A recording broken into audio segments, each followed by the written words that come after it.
저희 나는 정치인이다 출연을 하셨었어요. 토론 받으시겠냐 이렇게 여쭤봤더니 단칼에 거절하시더라고요. 근데 그 그래서 이후에 5.18 막말이라고 하는데 계엄 토론하고 5.18이 무슨 관계가 있습니까?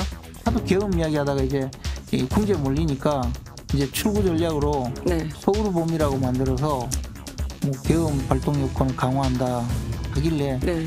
우리도 팀을 만들었어요. 서울범. 서울범 팀이 네. 해천년 NHK 단란주점에 또 갈지 모르니까 단속하러 다녀요.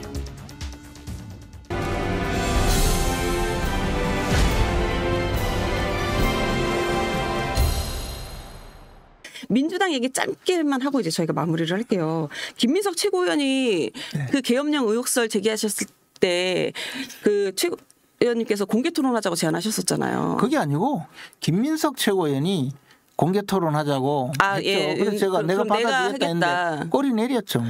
그래서 그날 여기 저희 나는 정치인이다 출연을 하셨었어요. 그래서 제가 그 토론 받으시겠냐 이렇게 여쭤봤더니 단칼에 이제 뭐 거절하시더라고요. 근데 그래서 그 이후에 5.18 막말이라고 하는데 그 네. 5.18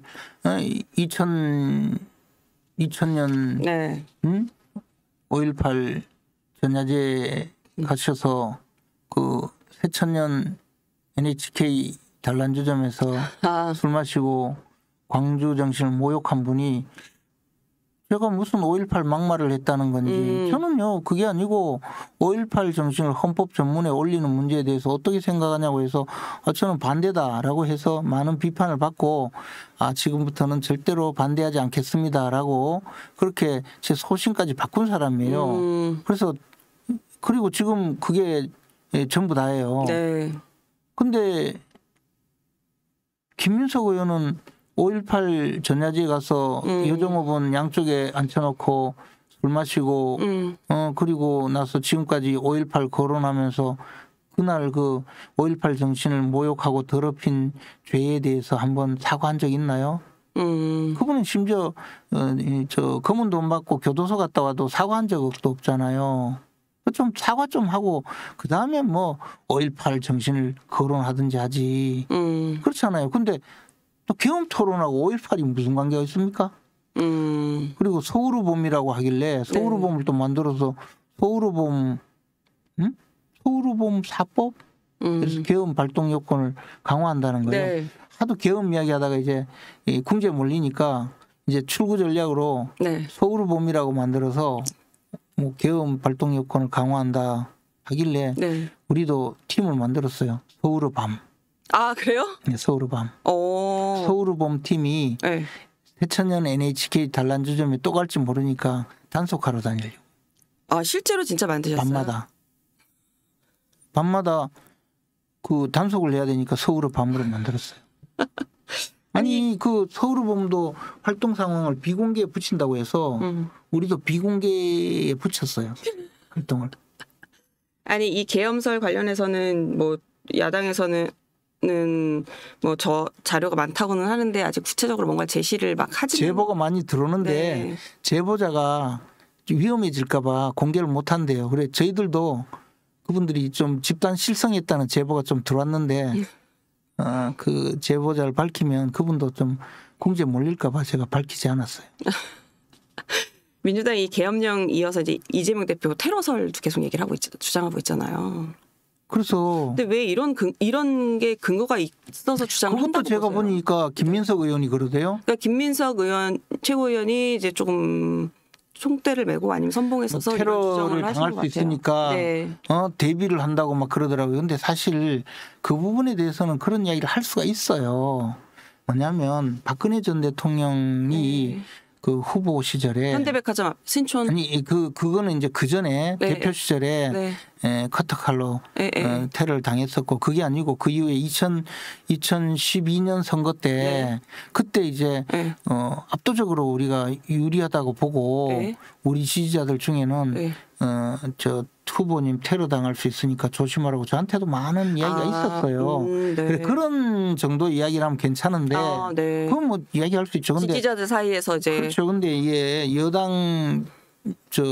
야당의 그 민주당의 수석 최고위원이 그 언론에 나와서 테러 당할 수 있다 하면서 막 이야기하니까 저분이 가끔씩 정신이 또 온전해질 때는 이제 그 출구 전략으로 무슨 계엄 사법도 만들고 이러던데 이제 저런 이야기 하는 거는 좀 이 정상적인 이야기가 아니거든요.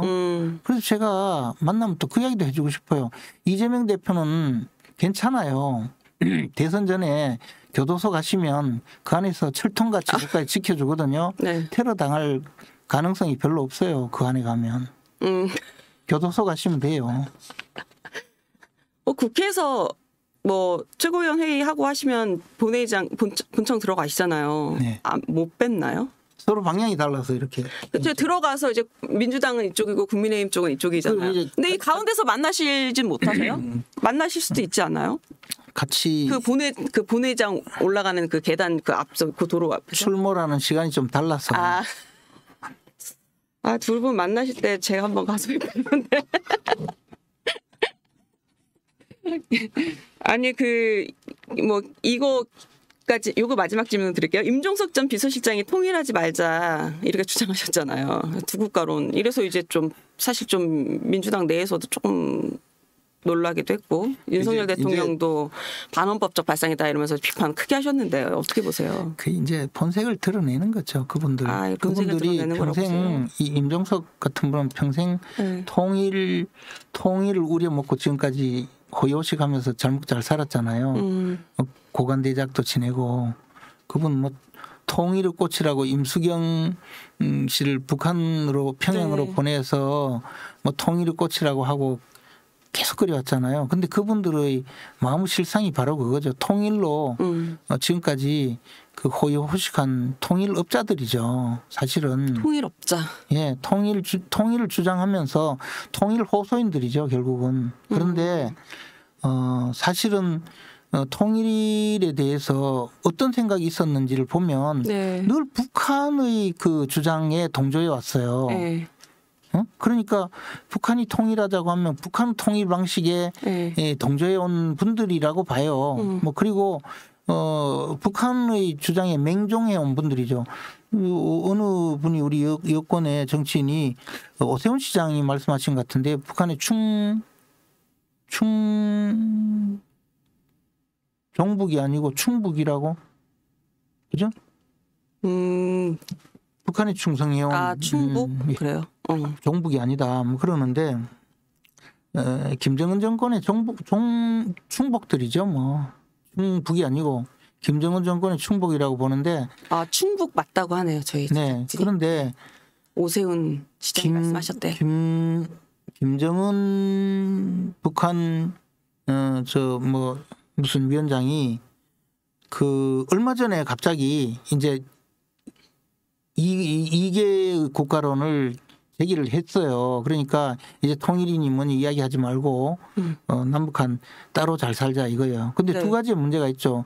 임종석 그 전 실장의 이야기가 아니 서로 그 별개 국가로 서로 평화롭게 잘 살면 되지 네. 통일을 왜 하냐 이런 주장을 했는데 지금까지 평생 통일로 잘 먹고 잘 산 사람이 일단 이야기하는 게 저는 잘못이라고 보고 두 번째는 평화롭게 살 수 있으면야 그러면 또 그 전제가 뭐 저 들어볼 만하죠. 근데 지금 평화롭게 잘 살 수 있습니까? 북한은 맨날 미사일 쏘고 늘 저 남침하겠다고 네. 지금도 그러고 있고 지금 이제 북한이 개헌을 해서 아마 대한민국과의 관계를 재설정하는 뭐 여러 가지를 할 거라고 봐요. 그러면 북한이 이제 두 개 국가론을 제기하면서 네. 개헌을 할 때 우리도 거기에 맞춰서 따라가자는 이야기잖아요. 바로 그 이야기거든요. 임종석 실장은 전에 그 북한의 노동신문 뭐 그다음에 북한 평양중앙방송 이런 데 나오는 네. 화면이나 네. 기사를 우리나라 그 언론이나 방송에서 네. 전제하면 그 저작권료를 받아서 북한에 갖다 주는 그 재단을 만들어서 그걸 운영했던 분이에요.